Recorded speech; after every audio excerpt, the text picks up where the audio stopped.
Everyone's fighting for a photo in Rome, while these 5 places sit almost empty, 5 calm gems ahead. Ghent, Matera, Kotor, Plovdiv, Ljubljana. Breathe in the quiet golden hours. Empty lanes, soft water, and warm lights guiding us in. Matera, Ghent, Kotor, Plovdiv, Ljubljana. I promise, calm, this isn't a whirlwind. We'll move slowly through stone alleys at golden hour, sip coffee where locals linger, and stand where the light makes old walls glow. I'll explain why crowds haven't yet discovered these places, what things cost, best seasons to come. Think of this as travel planning, by feeling rather than frenzy. Pause now, breathe, and let's step off the beaten track together. I first saw Matera from a ridge, just as the sun began to soften. It wasn't just a view, it felt like stumbling upon a secret city, carved from a single piece of stone and time. Unlike the grand pronouncements of Rome or Florence, Matera doesn't shout its presence, it whispers. It reveals itself slowly, a geological marvel that seems to have grown organically from the earth itself. This is a place that asks you to adjust your sense of history, to think not in centuries, but in millennia. As the day warms, the ancient cave dwellings carved directly into the limestone, begin to glow. They don't just reflect the light, they seem to absorb it, illuminating from within like a town made of honey. The light there is honest. It doesn't try to dazzle. It simply reveals texture, character, and age. Every pockmark, every smooth edge, tells a story of wind, rain, and human touch. Walking through those narrow, labyrinthine lanes feels like moving through a layered history. You are physically navigating the city's complex timeline. Prehistoric caves form the foundations, medieval additions stack on top, and the story of 20th century hardship is etched into the very fabric of the place. It's a city that has journeyed from being a national shame, a symbol of poverty, to a source of immense pride, and now, a careful, considered renaissance. But make no mistake, the Sassi are not a theme park or an open-air museum. They are homes. They are small, thoughtfully designed hotels. They are quiet chapels tucked into the rock, their sanctity amplified by the stone that surrounds them. When you wander, you hear the authentic soundtrack of the city. Footsteps and conversation bouncing off stone, the distant clatter of a kitchen, the chime of a church bell. There are no tour group megaphones here. It's a place that invites you to listen, to tune into its subtle, living rhythm. Because Matera sits off the main train corridors, it demands deliberate travel. This isn't a city you stumble upon by accident. It remains moderate in tourism discovered by those who seek it out, not those who just pass through on a multi-city dash.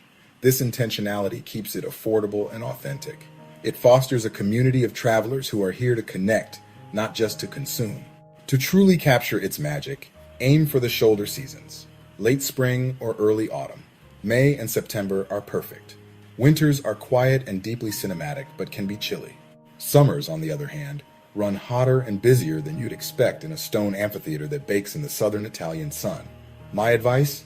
Arrive late afternoon. Find a terrace.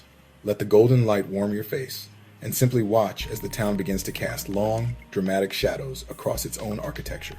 Walk at golden hour instead of high noon, when the light is forgiving and the shadows are deep. Stop for a pastry, then a proper espresso at a corner bar, not to refuel, but to participate. Watch local life unfold at its own unhurried, civilized pace. If you can, spend a night in a cave hotel. They are unexpectedly cozy, with thick, silent walls that muffle the outside world and connect you directly to the city's ancient soul. It's a profound experience, sleeping within the same stone that has sheltered people for thousands of years, and talk to people. Ask your hosts about the neighborhood's history, about their family's connection to the Sassi. Their personal stories add a layer of texture and humanity that no guidebook can ever match. Matera is compact and wonderfully walkable, but its ancient, uneven cobbles are a testament to its age. They demand comfortable, sturdy shoes. This is not a city for flimsy footwear. Buses link the city to Bari, the nearest major transport hub. Always bring a layer for the evening breezes that sweep through the ravine. And make the effort to climb the overlooks that frame the town, especially at twilight when the first lights begin to flicker on, turning the ancient city into a magical, twinkling nativity scene. The food scene here is quietly rewarding. It's not about Michelin stars. It's about farm-to-table simplicity. You'll find incredible local wheat breads, hearty mountain stews, and dishes born from what the land provides. It's food with a story, honest and deeply satisfying. Dining, like everything else here, is unhurried. Photography, too, rewards patience. Don't just snap and move on. Wait for the light to settle, for a moment to reveal itself. The town rewards slow, deliberate observation. A weathered lintel above a doorway, a fragment of a faded fresco in a rock church, a child's colorful chalk drawing on a gray stone step. These are the details that contain the city's soul. Be mindful. Keep your voice low in residential lanes. Support the small, family-run businesses and museums that are the lifeblood of the Sassy. And if you have the energy, hike the Murgia Plateau across the ravine. There, you'll find ancient rock-hewn churches and a breathtaking, panoramic perspective of the Sassy that puts its scale and magnificence into full view. Matera is a destination that gives back what you put in. It rewards those who listen, look, and linger. You don't just leave with photographs. You leave feeling you found a living archive, a secret whispered from the past, just before everyone else learns to listen. Our fourth destination is Ghent, the kind of city that reveals itself slowly, like a good book you can't put down. It doesn't shout for your attention, it whispers. Each cobblestone street you wander down is a new chapter, each hidden courtyard a surprising plot twist in a story centuries in the making. This is a place that rewards curiosity, a city that feels like a well-kept secret shared just with you. Its canals, the ancient arteries of the city, braid through medieval streets where Gothic spires share the skyline with Renaissance gables. As evening approaches, the stone facades take on a soft, gilded glow, their reflections painting the water in strokes of liquid gold. It's a living portrait of history, beautifully preserved, yet vibrantly alive. This profound sense of history is balanced by a contemporary warmth and a lively, unpretentious arts scene. Students from the university fill the squares, artisans open their workshops to the curious, and chefs experiment with Flanders' rich culinary heritage. It feels entirely natural, a community going about its life, not a spectacle curated for visitors. So why is Ghent so often overlooked? Perhaps because its neighbors hog the spotlight. Bruges got the postcard perfect fame. Brussels got the capital city attention. Ghent sits contentedly between them, offering its medieval charm with fewer selfie sticks and more breathing room. This quiet confidence is its greatest strength. Its relative anonymity keeps the pace calm, the price is reasonable, and the experience deeply authentic. Just watch the evening light ripple across the water. It's a simple, mesmerizing pleasure. Here, a memorable meal typically runs between 12 and 25 euros.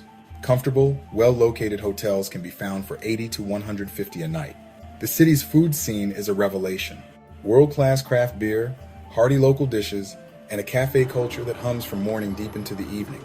It's where Flemish heartiness meets modern creativity on a plate. Locals dine late, and the canal sides hum with conversation well into the evening, the air filled with the clinking of glasses and easy laughter. The best times to visit are in the shoulder seasons, April through June, and again in September. Festivals celebrating light, music, and flowers animate the late spring, yet the crowds remain refreshingly lighter than in Europe's other great cities. Your exploration should start at the Grossley and Korenley, the city's historic heart. From there, allow yourself to get lost. Slip into the quieter lanes to discover independent galleries and ateliers. Art is woven into the very fabric of the neighborhoods, from bold street art to tiny performance venues and pop-up shows. By evening, the formidable castle of the Counts, the Gravenstein, and the majestic street Bavos Cathedral glow above the water, their ancient stones holding the stories of 1,000 years. Nightlife here is often contemplative and cozy, a collection of warm, human-sized venues where conversation is the main event. The perfect Ghent evening is simple. Find a canal-side table, order a local Trappist beer, watch the tour boats drift by as a street musician's melody floats on the air. It's an easy, deeply restorative experience. The city's bridges and cobbles invite exploration.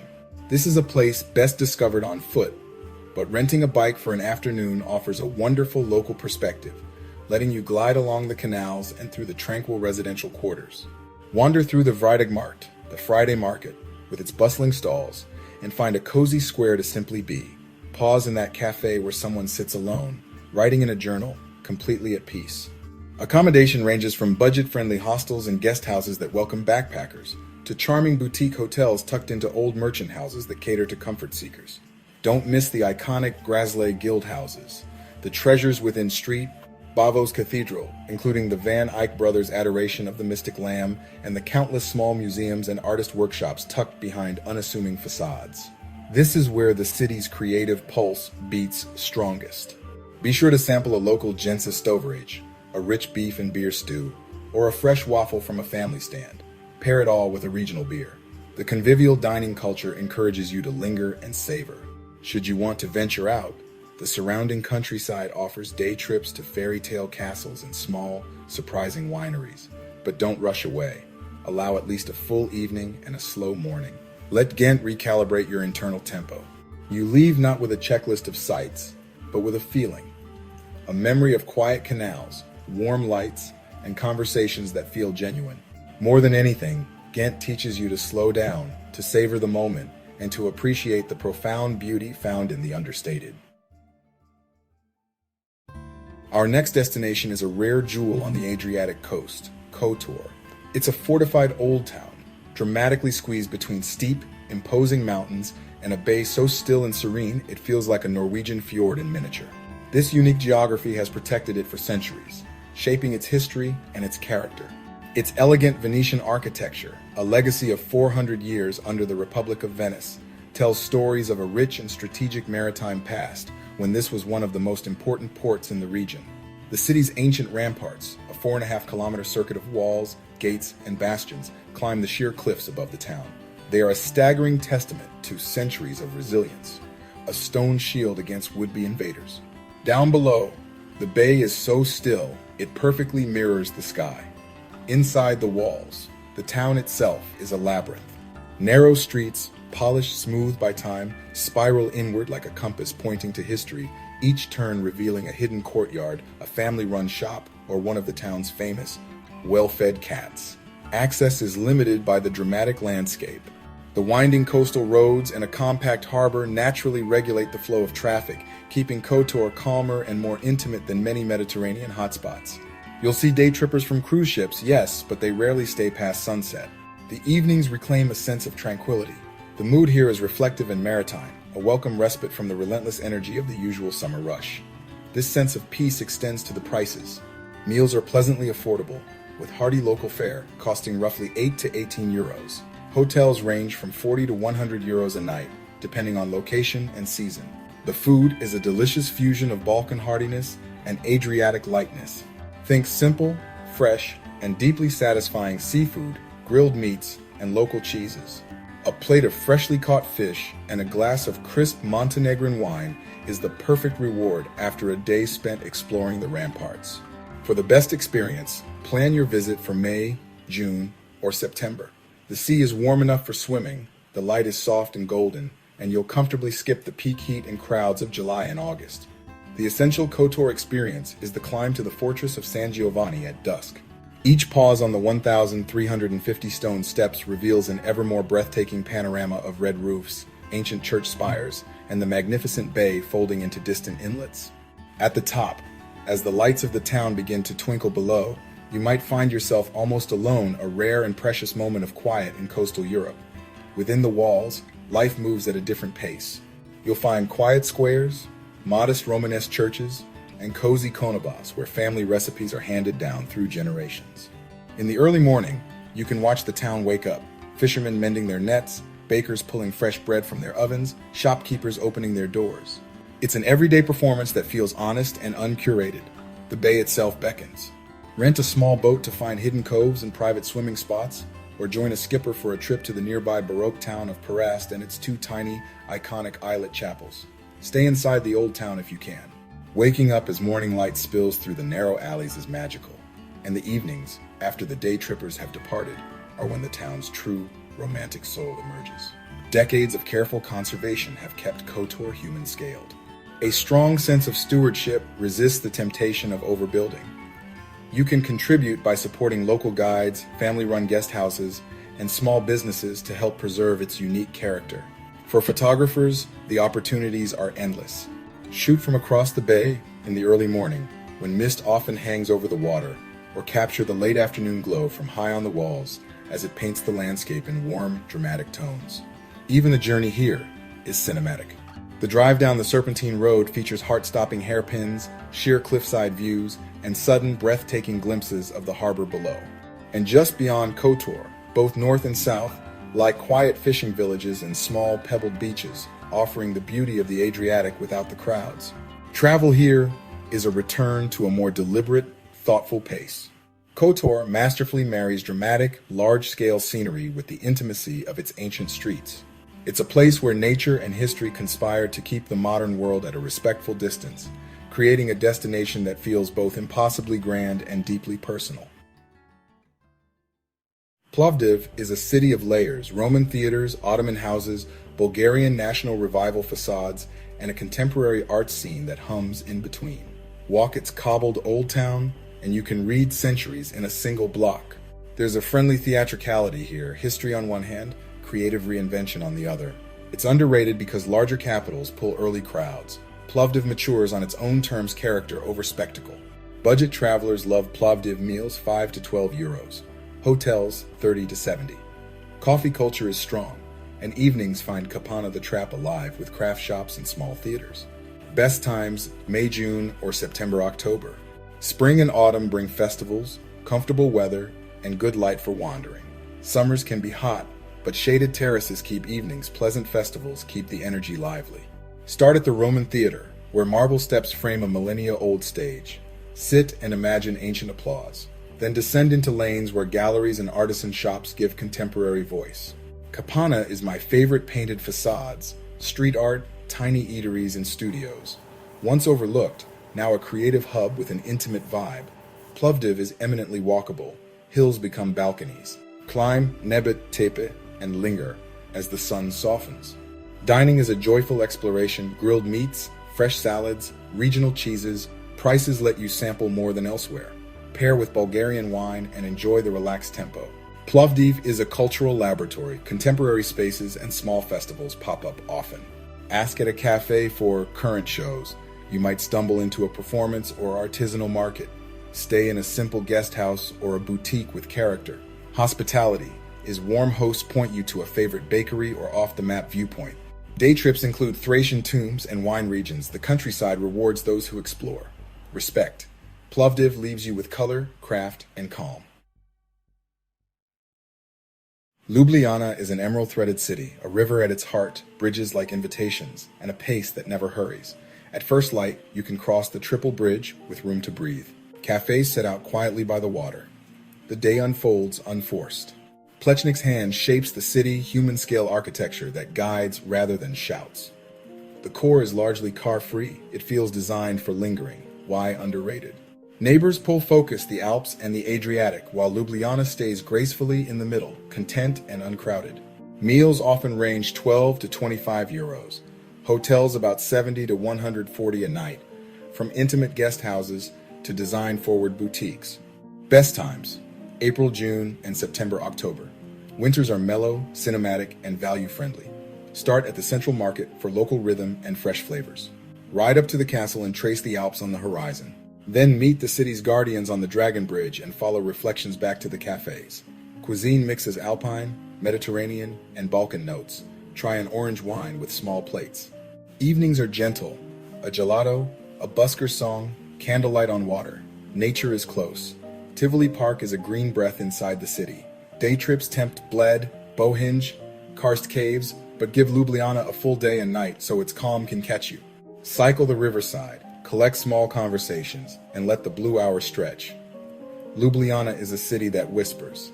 If you slow down, you'll hear every word.